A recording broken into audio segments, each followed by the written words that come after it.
देखिए, supreme court में की ये खूबसूरती है और हमारे संविधान की खूबसूरती है कि जो बिल पूर्ण बहुमत से लोकसभा में पास हुआ, राज्यसभा में पास हुआ, देश के महामहिम राष्ट्रपति जी ने हस्ताक्षर किया, लेकिन फिर भी अगर उस पर किसी को कोई शिकायत है तो उस बिल के लिए विरोध में यहाँ याचिकाएं दाखिल की। सिब्बल साहब ने कहा कि पता कौन प्रेशर बना रहा है और कौन प्रेशर में आ रहा है। वहाँ लोगों की हत्याएं हो रही, लोग मर रहे हैं, तो उसकी जिम्मेदारी भी सरकार को, केंद्र सरकार और राज्य सरकारों को लेनी पड़ेगी। पश्चिम बंगाल में क्यों हिंदुओं को मारा जा रहा है? यानी सर्वोच्च न्यायालय को सख्त होना चाहिए, तो उतना सख्त नहीं हुआ।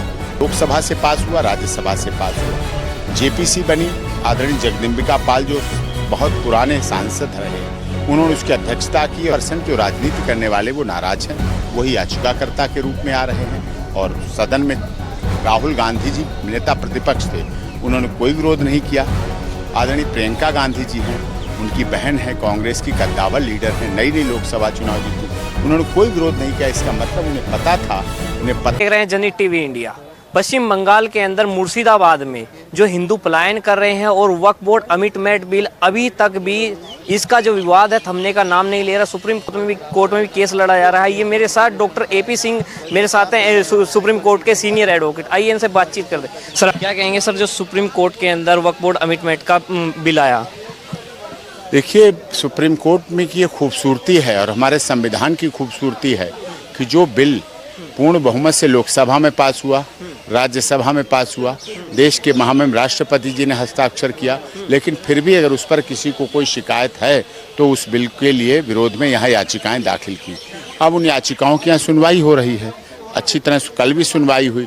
लेकिन honourable chief justice of India ने यह भी कहा कि जब हम सुनवाई कर रहे हैं तो ये जो प्रेशर बनाया जा रहा है दंगे करके, वो किसके लिए?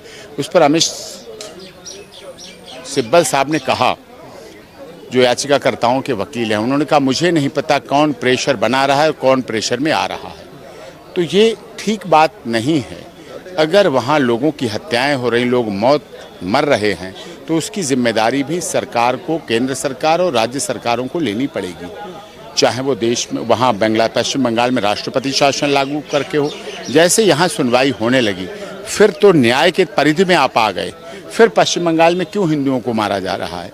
ये गंभीर विषय है, इस पर माननीय सर्वोच्च न्यायालय को सख्त होना चाहिए। अफसोस है उतना सख्त नहीं हुआ। वक्फ अमेंडमेंट एक्ट बिल की बात जो हुई वो लोकसभा से पास हुआ, राज्यसभा से पास हुआ।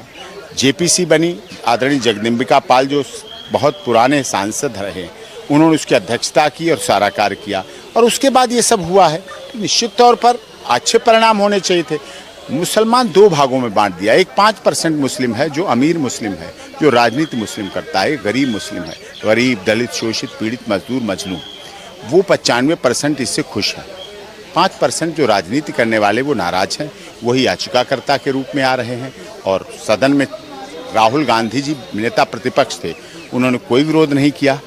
आदरणीय प्रियंका गांधी जी हैं, उनकी बहन है, कांग्रेस की कद्दावर लीडर हैं, नई लोकसभा चुनाव जीती, उन्होंने कोई विरोध नहीं किया। इसका मतलब उन्हें पता था, उन्हें पता है, उन्हें आगे का भविष्य पता है कि ये अमेंडमेंट एक्ट बहुजन हिताय बहुजन सुखाय और सर्वजन हिताय सर्वजन सुखाय तथा सर्वधर्म समभाव की भावना के आधार पर आधारित है। अब माननीय सर्वोच्च न्यायालय ने 28 अप्रैल तक का टाइम दिया है काउंटर एफिडेविट फाइल करने का।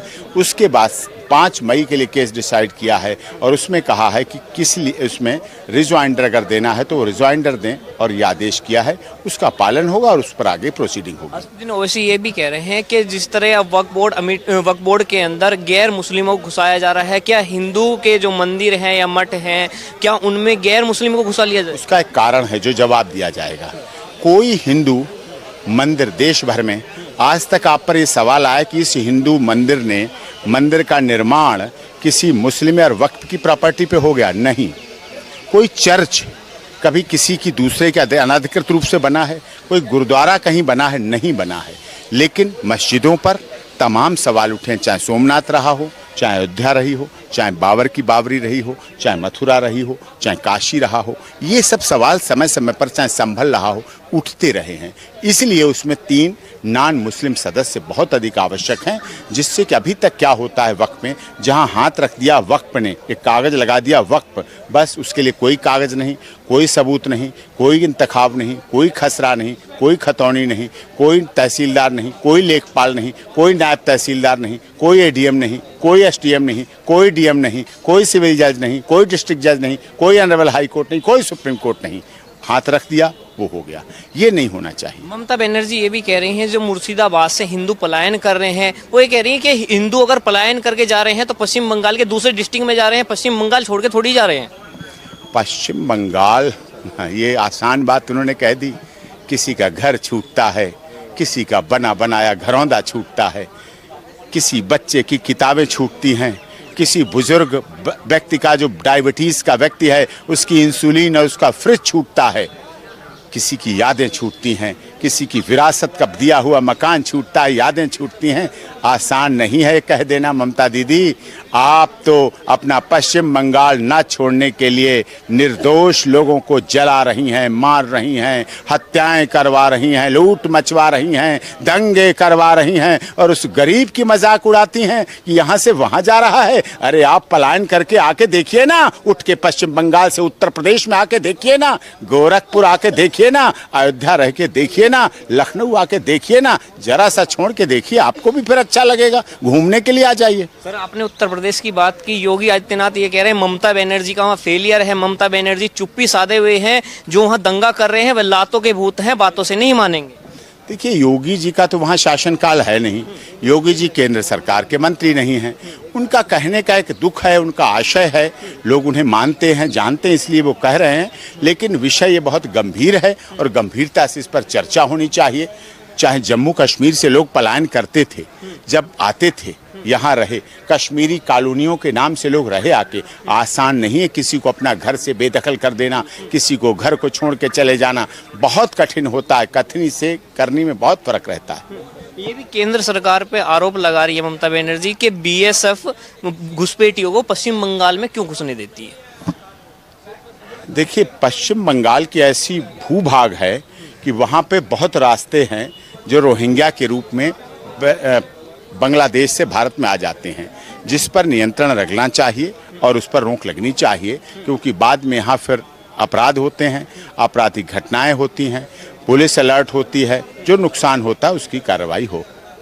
सर आपसे अंतिम सवाल कि जो राष्ट्रपति शासन लगाने की पश्चिम बंगाल में बात हो रही है, क्या उससे जो दंगे हो रहे हैं उसमें कमी देखने को मिलेगी? देखिए राष्ट्रपति शासन आर्मी का शासन होता है, सुरक्षा का उद्देश्य उनका एकमात्र होता है कि यहाँ के किसी, उन्हें हिंदू मुस्लिम सिख ईसाई जैन पारसी से मतलब नहीं होता है, उन्हें होता है सिर्फ धर्म जिंदा रहे, मानव धर्म जिंदा रहे, राज्य के लोग सुरक्षित रहें, बहन बेटियां सुरक्षित रहें, उद्योग सुरक्षित रहें, ये उनकी भावना रहती है और उसी भावना के तहत आज समय है कि वह राष्ट्रपति शासन लागू होना चाहिए। तो देखा डॉक्टर एपी सिंह हमारे साथ थे, इन्होंने कहा पश्चिम बंगाल के अंदर राष्ट्रपति शासन लगना चाहिए जो एक सेना के हाथ में होता है, उससे दंगे भी नहीं होंगे। तो आपकी क्या राय है कमेंट बॉक्स में बताइएगा और जुड़ रहिए जनहित टीवी के साथ। मैं हिमांशु गुप्ता, जय हिंद जय भारत।